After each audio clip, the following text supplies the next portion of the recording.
The tow truck was already moving when Daniel sprinted out of his house. "Hey, stop! That's my car!" he shouted, waving both arms as gravel crunched under his shoes. The driver didn't even look at him. Chains rattled. The flatbed jerked forward. Standing calmly at the curb, arms folded like she was watching a performance made just for her, was Margaret Hensley, the HOA president everyone privately called Karen.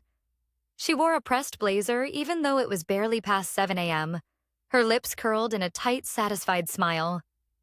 "You're too late," she said coolly. "The violation has already been processed." Daniel skidded to a stop, chest heaving. "Violation? What violation? I parked there last night. Everyone does." Margaret tilted her head. "Not everyone breaks the rules, Daniel. And those who do face consequences." The tow truck disappeared around the corner. That was the moment something shifted, not just in Daniel, but in the entire neighborhood. Because Margaret thought this was the end of the story. She had no idea it was only the beginning. Daniel stood there for several seconds, staring at the empty space where his car had been. The morning air felt heavier, like the whole street was holding its breath. A few neighbors peeked through their curtains. One woman across the street slowly lowered her coffee mug, eyes wide. Daniel turned back to Margaret. "You towed my car over what? It was in my own driveway." She raised a finger. Technically, the front bumper crossed the sidewalk line. That's a violation under subsection 4B. You should know this. It's in the handbook. He laughed, a short, disbelieving sound. "My bumper crossed the sidewalk by maybe an inch." "An inch is still a violation," she replied. "Rules are rules." Daniel clenched his jaw. "Then why is Tom's truck still parked halfway onto the curb every night?" Margaret's eyes hardened.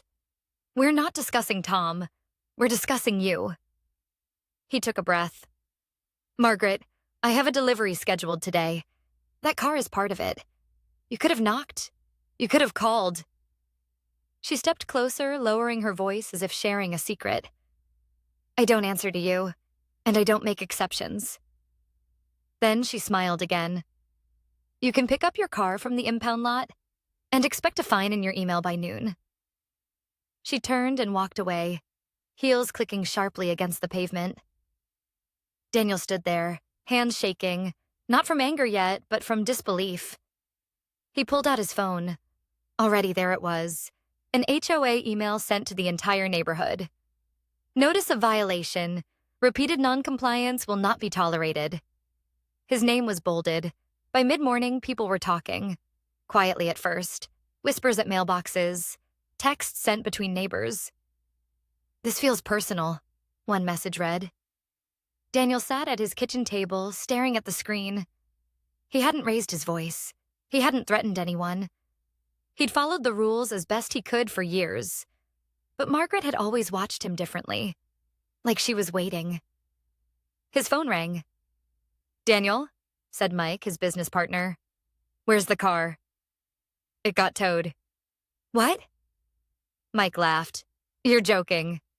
"I wish." There was a pause. "The staging permit? I know," Daniel said. "That's why I'm calling the city now." He didn't go to the impound lot. He didn't email Margaret. He didn't post anything online. Instead, he opened a folder on his laptop labeled Permits. Daniel ran a small logistics company. Nothing flashy, but every so often, they handled special cargo. Oversized equipment, historical vehicles, things that required extra paperwork and patience. This week's job was simple on paper, but unusual in reality. Transporting a decommissioned military tank from a private collector to a museum exhibition. Completely legal, completely documented, and temporarily it needed a place to be staged. His driveway qualified. He scrolled through emails, city approval, zoning clearance, temporary placement authorization. Everything was signed. By noon, Margaret's promised fine arrived. $500. Failure to comply may result in further enforcement actions. Daniel smiled for the first time that day. Not because he was happy, but because the line had been crossed so cleanly it was almost impressive. That afternoon, he finally replied, "I will be disputing this fine. Please cease further action until the matter is reviewed." Her response came 10 minutes later. Dispute denied. You were warned. Another email followed, this one public. Residents are reminded that compliance ensures community standards. Daniel closed his laptop. He made one phone call. Bring it in tomorrow morning, he said calmly. 6 a.m. The next morning, Margaret woke up feeling triumphant. She stood in front of her bathroom mirror, adjusting her blazer again. HOA meeting tonight. She'd be sure to mention Daniel as an example. People needed to learn. She stepped outside just as the ground began to vibrate. At first, she thought it was construction. Then she heard it, a deep mechanical rumble rolling down the street. Neighbors stepped out of their houses. Doors opened. Someone gasped. A massive flatbed truck turned the corner slowly, escorted by a second vehicle. Chains clanked. Steel gleamed in the morning light. On the trailer sat a tank. 25 tons of armored steel. It rolled to a stop directly in front of Daniel's house. Margaret froze. What is that? She whispered. The driver hopped down and began unloading procedures. Margaret snapped out of it and stormed forward. You can't park that here. This is a residential area. Daniel walked out calmly, coffee in hand. Good morning, Margaret. Her face flushed red. What is wrong with you? Are you insane? He took a sip. No, I'm compliant. She pointed wildly. That thing violates every rule we have. Daniel nodded. I thought you might say that. So I checked with the city. The driver handed Daniel a clipboard. He signed without looking. Margaret screamed, I'm calling the police. Please do, Daniel said. Sirens arrived within minutes. Officers stepped out, hands resting on their belts, eyes drawn immediately to the tank. What's going on here? One asked. Margaret rushed forward. This man has parked a military weapon in our neighborhood. Daniel handed over the permits. The officer flipped through them slowly. This is all in order. Margaret's mouth fell open. That's impossible. The officer glanced at her. Ma'am, everything here is legal. If anything, you're obstructing an approved operation. Neighbors filmed from porches. Margaret began shouting, This is harassment! This is revenge! Daniel's voice remained steady. You said rules are rules. The officer cleared his throat. We'll need you to step back. Margaret's hands trembled.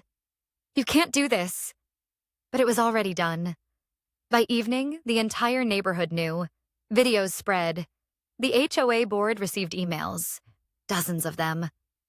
At the emergency meeting, residents spoke up. She fined me for a trash can, one said.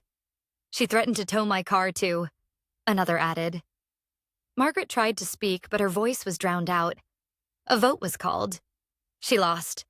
By the time the tank was moved to its final destination, Margaret was no longer HOA president. The fines were refunded. The rules were rewritten. Daniel got his car back with a formal apology. On his driveway, now empty again, he stood quietly. Power, he realized, wasn't about enforcing rules. It was about knowing when to stop. If you enjoyed this story and want more real-life justice moments like this, don't forget to like the video, subscribe to the channel, and share your thoughts in the comments below. What would you have done in Daniel's place? Thanks for watching Echo Stories.